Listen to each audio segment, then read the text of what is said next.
ಅಮ್ಮ, ನೀನು ನಾನು ನಾ ಹೆತ್ತ ಮಗನೇ, ನಾ ಬೆಳೆಸಿದ ಹಿರಣ್ಯ ಕಶ್ಯಪವೇ? ಏಕೆ ಸಂದೇಹವೇ? ನಿನ್ನ ನಡೆ ನುಡಿಗಳು ಹಾಗೇ ಕಾಣುತ್ತಿವೆ.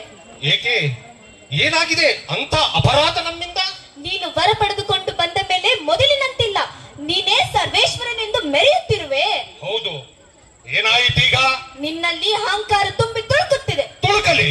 ನಿನ್ನ ಈ ನೋಟದಲ್ಲಿ ಕರುಣೆಯ ನೆರಳಿಲ್ಲ, ಕಟುಕತನ ಎದ್ದು ಕಾಣುತ್ತಿದೆ. ಕಾಣಲಿ.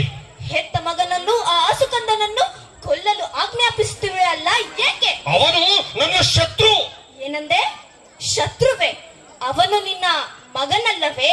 ತಂದೆಗೆ ಅವಿಧೇಯನಾದ ಮಗನಲ್ಲ, ಅವನು ಶತ್ರು. ಹಾಗಾದರೆ ತಾಯಿಗೆ ಅವಿಧೇಯನಾದ ಮಗನು ವೈರಿ ತಾನೆ? ಏನಂದೆ? ತಾಯಿಗೆ ಅವಿಧೇಯನಾದ ಮಗನು ವೈರಿತಾನೆ? ಹಾಗೆ ತಿಳಿದುಕೋ. ಹಿರಣ್ಯ, ತಾಯಿ ಎಂಬ ವಿಶ್ವಾಸವೂ ಇಲ್ಲವೇನೋ ನಿನಗೆ? ಏಕಿಲ್ಲ, ಅಪಾರವಾಗಿದೆ. ಸುಳ್ಳು.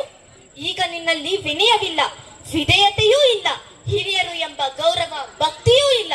ಅಮ್ಮ, ನಾನೇನು ತೊಟ್ಟಿಲ ಕೂಸಲ್ಲ. ನೀನು ಹೇಳುವ ಅರ್ಥಹೀನ ಕಥೆಗಳನ್ನು ನಂಬುವ ಅಪ್ರಬುದ್ಧನೂ ನಾನಲ್ಲ. ನನ್ನ ಕಂಡರೆ ಬ್ರಹ್ಮ ಬೆದರುವ, ಹರ ಹೆದರುವ, ಅರಿದಿಕ್ಕೆಟ್ಟು ಓಡುವ. ಶಿವ, ಅಜ್ಞಾನದಿಂದ ನಿನ್ನ ಬುದ್ಧಿ ಕೆಟ್ಟಿದೆ. ಪರಗರ್ವದೀನನಾಗಿ ದೈವ ಶಕ್ತಿಯನ್ನು ಅಪಮಾನ ಮಾಡುತ್ತಿರುವೆಯಲ್ಲೋ ಅವಿವೇಕಿ. ಸಾಕು ಮಾಡು ನಿನ್ನ ಪ್ರಲಾಪ. ನೀನಲ್ಲದೆ ಬೇರೆ ಯಾರಾದರೂ ಈ ಮಾತನ್ನಾಡಿದ್ದರೆ ಅವರ ನಾಲಿಗೆಯನ್ನು ಸೀಳಿ ಬಿಡುತ್ತೀರಿ. ಪಾಪಿಷ್ಟ, ಹೆಣ್ಣಿನ ಕಣ್ಣೀರು ನಿನ್ನನ್ನು ಸುಮ್ಮನೆ ಬಿಡುವುದಿಲ್ಲ. ನನ್ನ ಸೊಸೆಯ ನಿಟ್ಟುಸಿರಿನಲ್ಲಿ ದತ್ತನಾಗಿ ಹೋಗುತ್ತೀಯ.